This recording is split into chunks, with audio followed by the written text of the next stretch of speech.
Good morning. This is the Friday video for European history students being recorded on Friday, September the 11th, 2020. Let's get the camera in position and begin.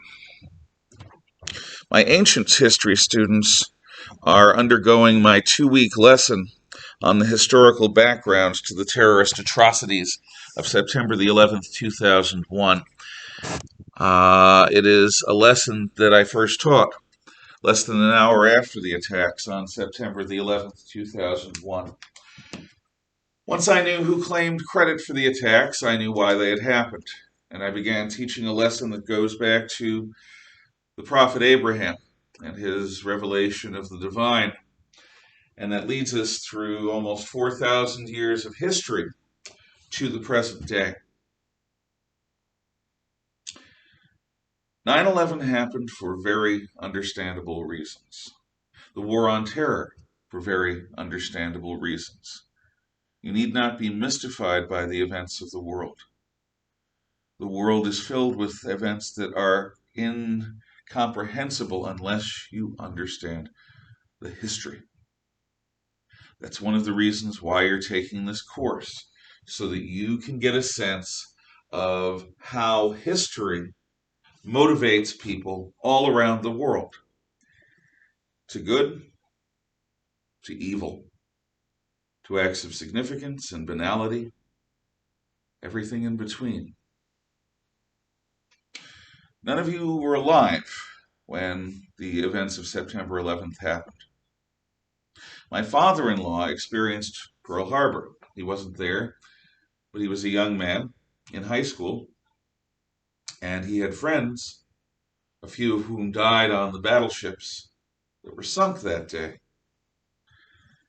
He told me that nothing in his life other than the attack on Pearl Harbor compared to the shattering of the dream of peace that every American who was of thinking age experienced on Tuesday, September the 11th, 2001. You've lived in a country that's been in a state of semi-war your whole lives. So the notion of the relaxation of peacetime is difficult to imagine. As Pearl Harbor led to the American involvement in World War II, which changed the world, the terrorist atrocities of September the 11th, 2001, perpetrated by Islamists of the Al-Qaeda organization under the aegis of the Taliban Islamic fundamentalist government in Afghanistan, has changed the world. And one result of this is that Americans are aware of the ongoing struggle that radical Islam has against the West, particularly the United States of America. Again, there are reasons for this. And for many Islamists, their war with us began in October of 1973. Most Americans wouldn't understand that. In 1973, Israel came close to losing the only war it ever was significantly defeated in by the Arabs. Egyptian tanks were rolling into Israel from the south, and Syrian tanks from the north, and Israel was very close to deploying and using its secret atomic weapons stockpile and turning the cities of Cairo, Egypt, and Damascus, Syria into atomic wastelands. In order to prevent this, which could have spiraled out of control into a full-scale war, including a nuclear war between us and the Soviet Union, Secretary of State Henry Kissinger and President Richard Nixon set up an emergency airlift to Israel. This airlift included medical supplies, ammunition, weapons. It also was accompanied by up-to-date satellite imaging of exactly where the Arab armies were. With the help of this airlift, Israel turned the tide and was winning the war when the United Nations brokered a ceasefire. Had the United Nations been around, it's incredibly likely that the Confederate States of America would still exist. the UN tends to get involved when wars are being decided with victory or defeat. In this case, and in the case of many Arab-Israeli wars, the UN steps in, there's a ceasefire. The lesson that people who want to drive the Jews of Israel into the sea learned in that moment was that so long as the United States is strong enough and involved enough, we will never let Israel fall, which is true. At that moment, we became the main enemy for many of the most forward-thinking Islamists who want to restore a caliphate like existed 1,000 years ago. And events since 1973, including the Arab oil embargoes of 1974, 75, and 1979, the overthrow of the Shah of Iran, the Iranian hostage crisis, and countless terror attacks and small-scale conflicts and small and medium-sized wars are connected to this desire on the part of some who are completely irreconciled to the existence of the State of Israel to drive the United States out of the Middle East by any means necessary. The war on terror began for most Americans on September the 11th, 2001. It began for many Islamists in October of 1973.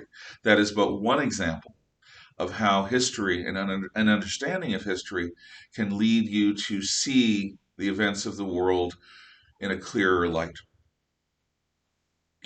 In that spirit, we had left off with the establishment of Neolithic farms in our overview of ancient and medieval history.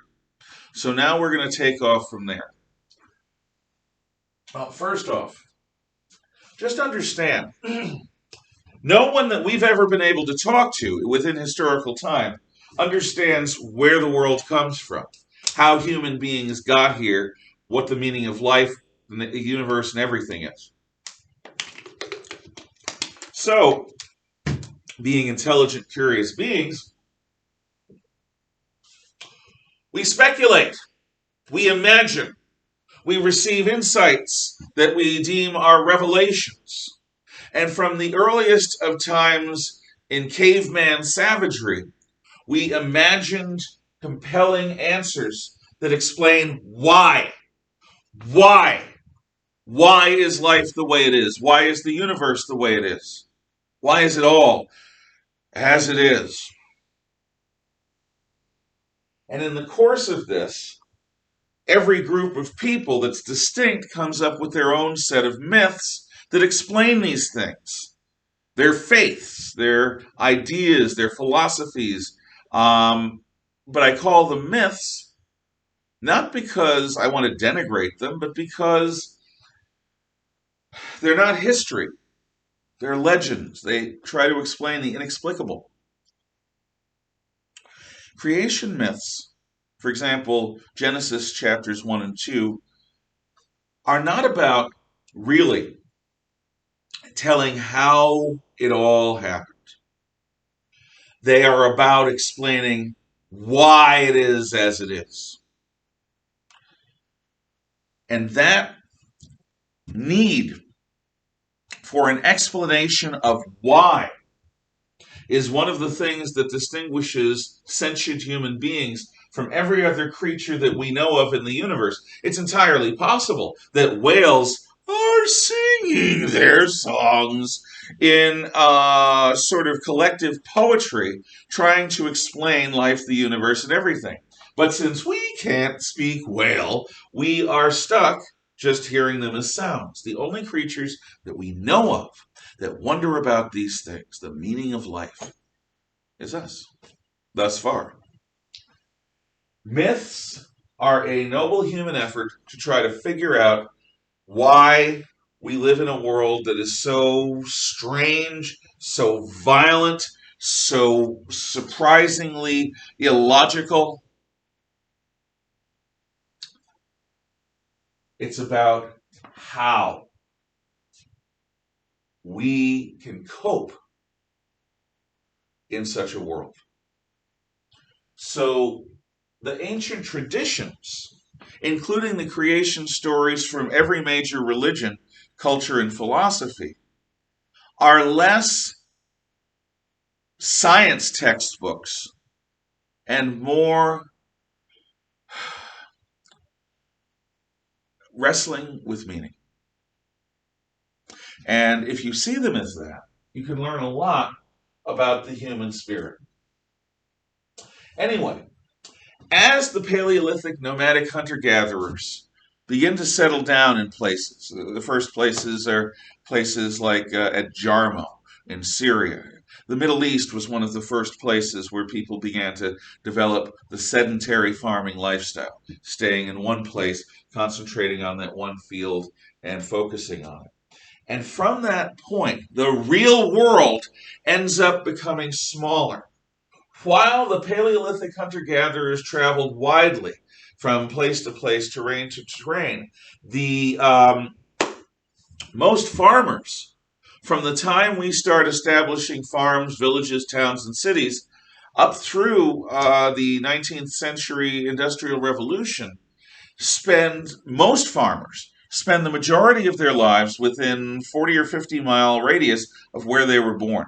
For them, the real world is the hyper-local area that they know like the back of their hands. Was born here, raised here, lived my life here, gonna die here. This is my home.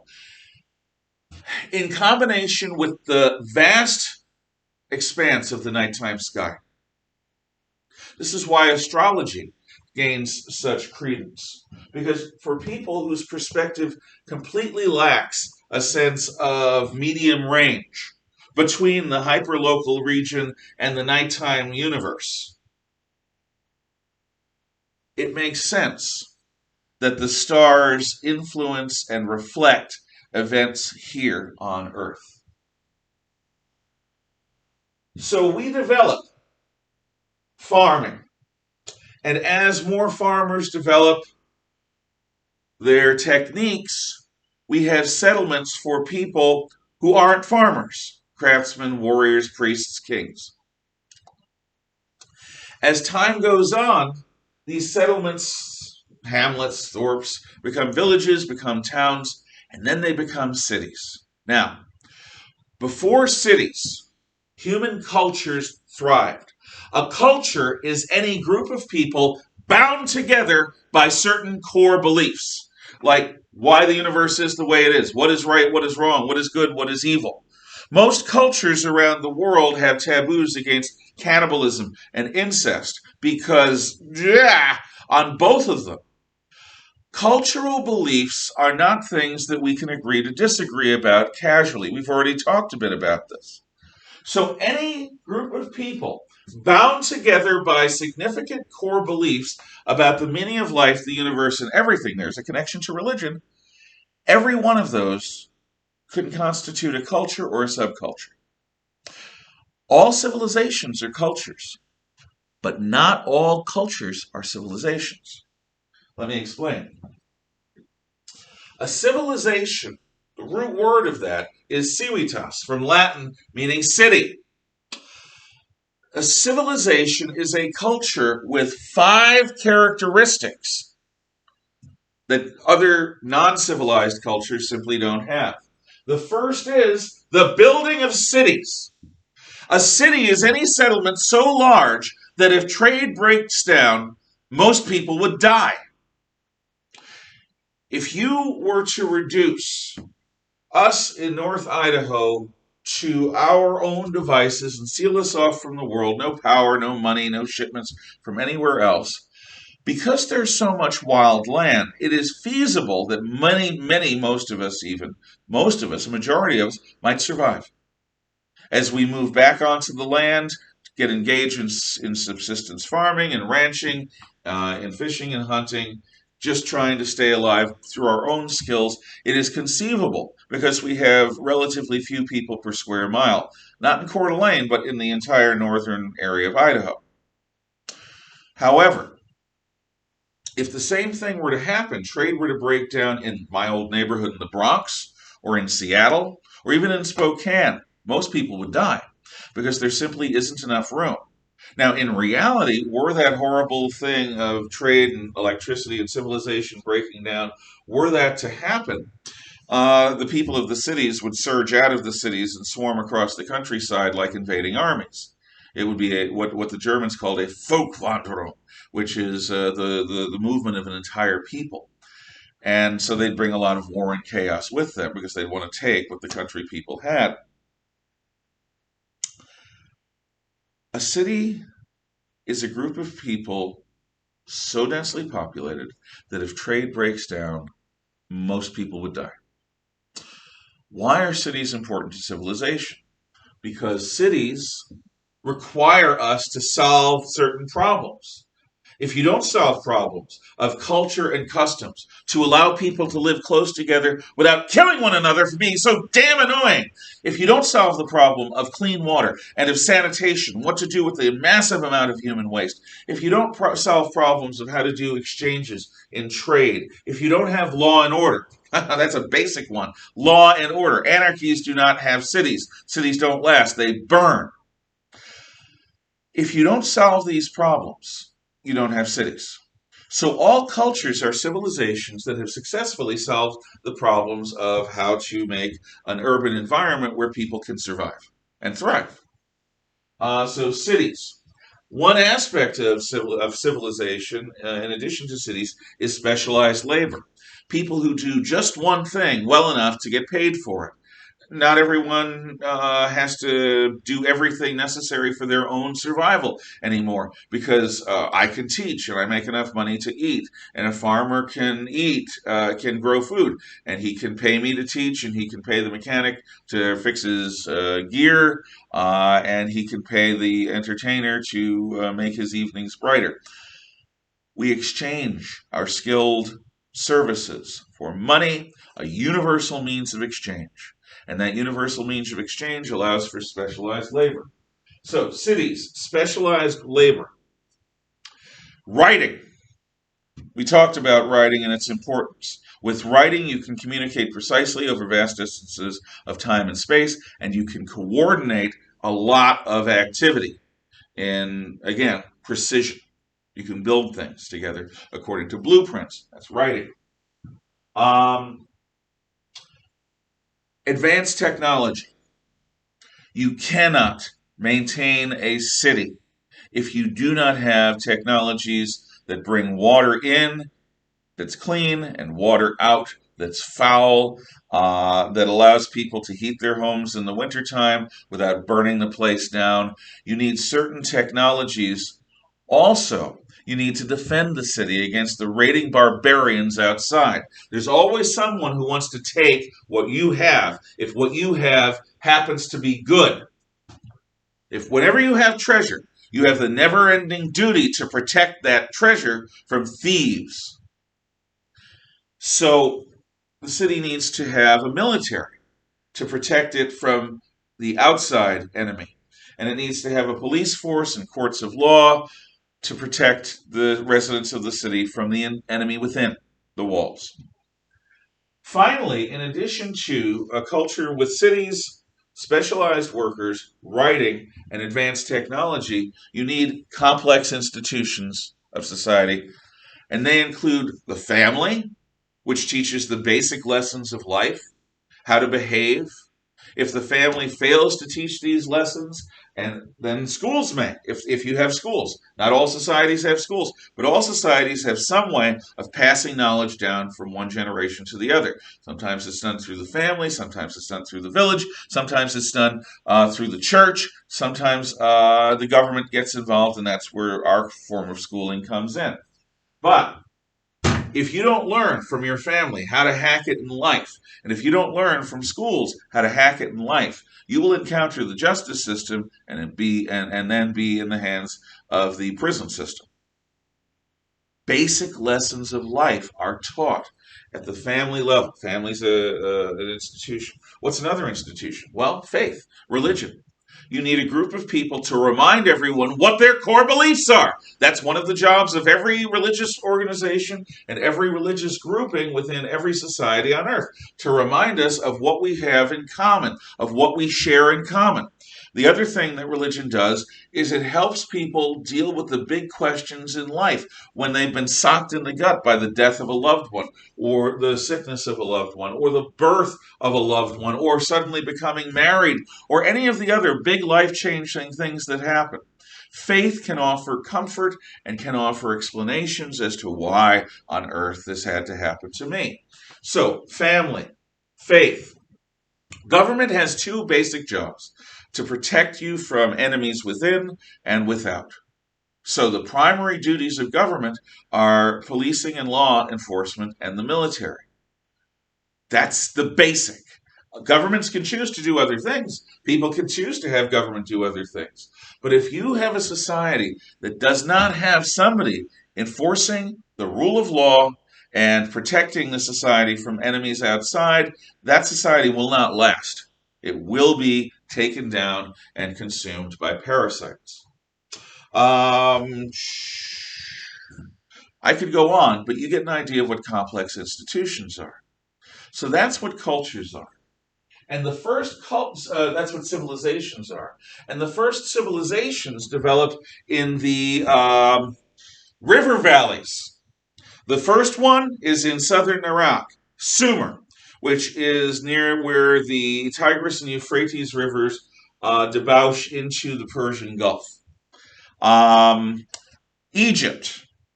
Egypt, because of the Nile River, is a place where people dense pack and build cities from a very early time. But it's not as old as Sumer.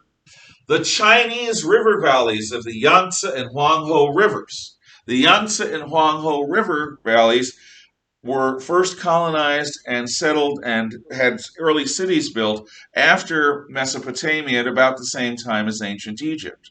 One of the interesting things about Chinese history is that while the Middle East and the West, which comes from it, have a series of dark ages that separate high points of civilization, throughout Chinese history, they avoid a dark age.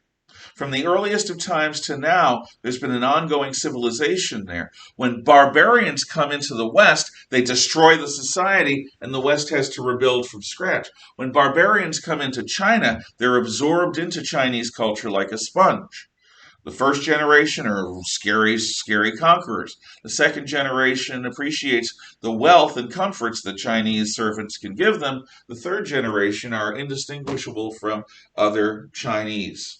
Culturally, they've been absorbed. And this happens again and again up to the time when the West encounters the East in the mid-1800s.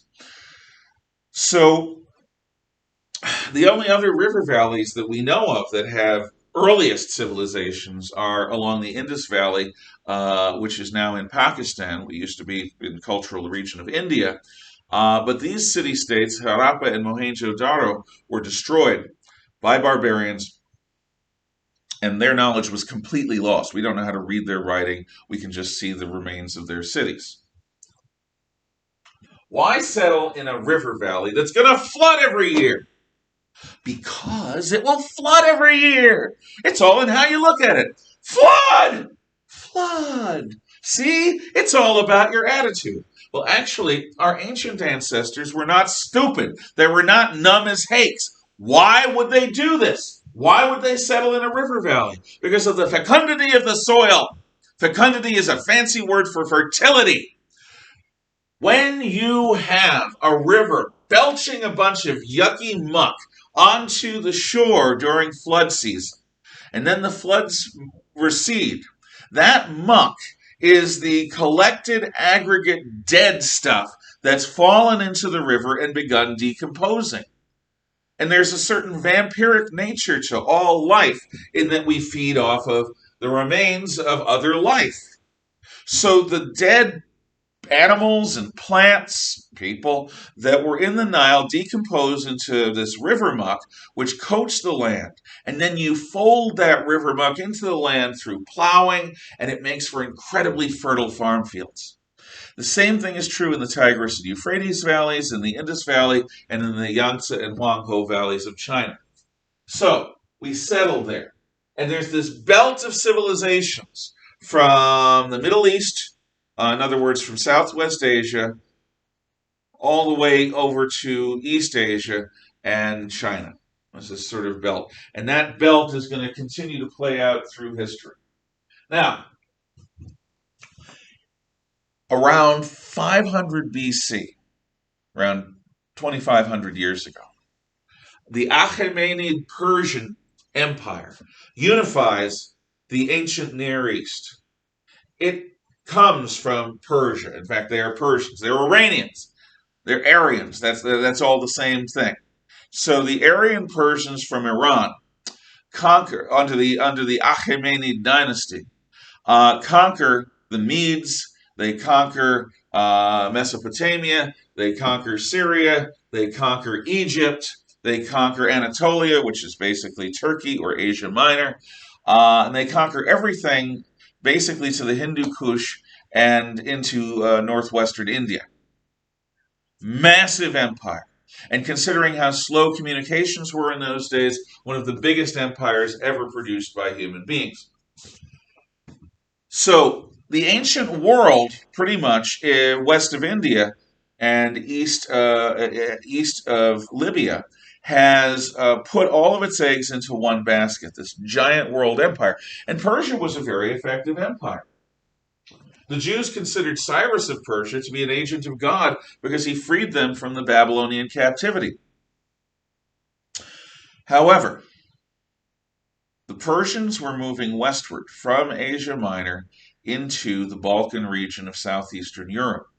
And that's where the Greek civilization was. Oh, not the first Greek civilization. Those were the Minoan Cretans, the likely basis of the Atlantis myth, an advanced peaceful island civilization where women had very strong social roles that was destroyed in a single night by an inundation. The Cretan North Shore, which is where all the cities were, was flattened by a tidal wave caused by the explosion of the Santorini volcano on the island of Thera. In one night, they're gone. What's left are a bunch of scattered survivors. That was the first Greek civilization. They lived around the time of Moses.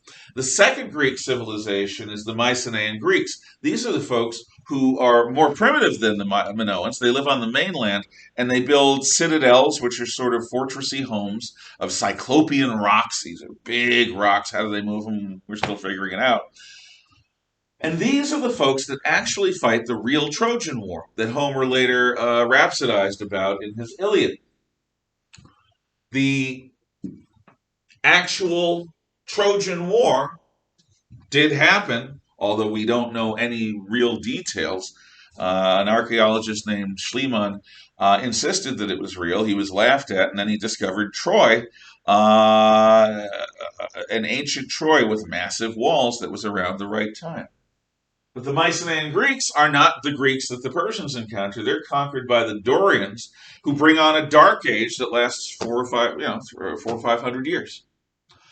The Greeks that the Persians encounter are Hellenic Greeks, inspired by the blind poet Homer, to use their cities as lenses of creativity, to bring out the ideas and the frothy imagination of everyone who lived there.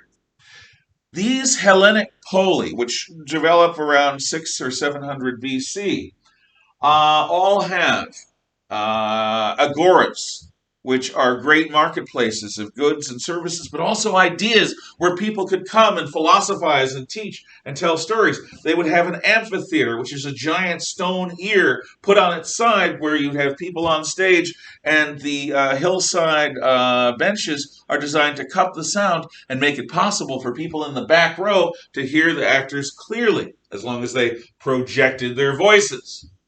They had temples to unify the people and to explain why. And this Greek Hellenic city-state culture spanned the entire Greek region. Oh, you had different city-states, Megara, Athens, Thebes, Sparta, Corinth. But the truth is that they all sent people to the Olympic Games to compete. They all worshipped the Olympian gods in related ways. They all spoke Greek. And they all had a sense that there was something special about the way they approached life. When Persia conquered the colonies of Athens in Western Asia Minor, after a generation they rebelled. They didn't like being ruled by the Persians. They thought the Persians were mediocrities who were trying to limit their ability to be free in their minds, and they felt oppressed. Persians usually were good at avoiding creating that impression, but not with the Greeks. The Greeks had this sense of pride. So the Ionians revolted against Persia. Athens, a direct democracy in Attica, votes to send military aid to the Ionian rebels because they're former Athenians that went overseas to colonize. They burn the Persian capital of Sardis, where the Persian satraps had ruled from. When Persia comes back, the great king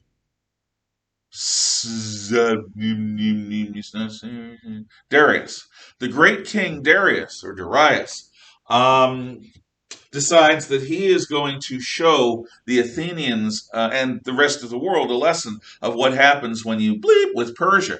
So he sent a massive amphibious force, not frogs, toads, and salamanders, an army carried by a navy. That's an amphibious force. And that army lands on the beaches of Marathon, 24, 25, 26 miles away from Athens. The Athenian army goes out to meet them, decides to break all the rules of war. As the Persians are disembarking, the Athenians decide that they are not going to wait for the Spartans, even though the Spartans are the best land soldiers in Greece. That they are not going to hold the high ground, but they're going to march down on the lowlands and fight the Persians on an equal basis. And when they fight, everyone in those days knew you keep your strongest forces in the center and your weak forces on the wings. And when the two armies meet, it's like a bunch of sumo wrestlers. The big bellies meet, that's the centers, and then the flanks sort of flail around at one another. Miltiades of the Athenians strengthens his wings and has a fairly weak center, so that when the Persian army meets the Athenian army, the Athenian center is pulled back, but its strong wings come together and cut the head off the Persian snake. Now the Persian generals are isolated from the rest of their army and they're destroyed. Why did the Athenians do this? Because the Persian army is from all over the known world. And they speak 10, 20 languages. There's no common language. They're a polyglot army from a polyglot empire. The officers are Persian. The NCOs speak Persian and some native languages, but it's chaos. Even in modern times, landing an army on a hostile beach is the most difficult military operation, except for a controlled retreat in the face of ongoing enemy attacks. So Miltiades and the Athenians attack because this moment of chaos won't last, and they win. They win the Battle of Marathon. Now we come to an example of how one person does matter and how an individual can change the world. One of the lovely things that you'll learn from Marxist historians and other socialists who look at history and try to explain it is individuals don't matter, they say. History is a matter of socioeconomic forces that are impersonal. To the extent individuals seem to be involved, they're like poster children for what's already going to happen because of what social classes and economic forces are going to do. To which I say, Marathon! The Athenian army has defeated the Persians, something nobody's ever done before. And it's Athenians. Athenians are not known for being good land soldiers. They're good at sea, not at land. The city of Athens had a peace faction. And to appease the peace faction and the fearful people at home, the decision was made to send the Ionians aid, and when the Persians were discovered approaching, to send the Athenian army out. But what the war faction had to concede to the peace faction was that if the army was defeated or evaded, and the Persians suddenly show up at Athens with their army, Athens will immediately throw open their gates and throw themselves in a surrender at the mercy of the Persians. All the Persians have to do is show up, and the city of Athens will surrender. Well, the defeated Persians pulling away from the beach at Marathon and the few ships they have left have learned of this. And so, even though they've lost the battle, they're going to sneakily do an end run around the Attic Peninsula, row all their way to Piraeus near Athens, land, march up to the city, and bluff Athens into surrendering. And because travel by sea is so much quicker than travel overland, they'll do it. They will get there first. The Athenian army is still cleaning up the remnants of the Persians on land, and they're exhausted. So Miltiades and the other Athenian commanders go to Pheidippides, a messenger and a former Olympic runner. And they say to Pheidippides, go tell Athens that we have triumphed and not to surrender. And Pheidippides strips down to his birthday suit because that's the way Greek athletes competed. And he began the 26-mile run back to Athens, alone, him by his lonesome. Now, I used to run cross-country back when dinosaurs roamed the earth. And I can tell you, you get into a groove. If you're a good runner, you start running automatically. You're in the groove. The body is a machine. You're floating. Your consciousness is floating over the earth around 5 or 6 feet off the ground. And you guide your body, and it's doing its thing automatically. But by the time he got to the 10th mile, the 15th mile, the 20th mile, he's going over hill and over dale through these mountain goat paths. And his body, in some basic way, is saying, stop! You're gonna kill me! Ba-bum, ba-bum, ba-bum. The groove is no longer really there. What he wants to do is stop. That's what his body is commanding him to do. But if he stops, he'll delay the message. If the message is delayed, the Athenians will have won a victory in the battlefield, but they would have lost the war. What Pheidippides hopes for, as he continues to force himself to run every step of the way, is that he will get there in time, he'll pass the message, and he'll be a great war hero. Wine, women, and song. What he's afraid of is that he'll vapor lock and die just short of Athens. That he will have run all that way and died for nothing. For nothing. He forces himself to keep running. He's alone, so how do we know this? Because he gets to Athens just as the Persian army is landing at Piraeus and beginning to send scouts and flagmen up towards the city.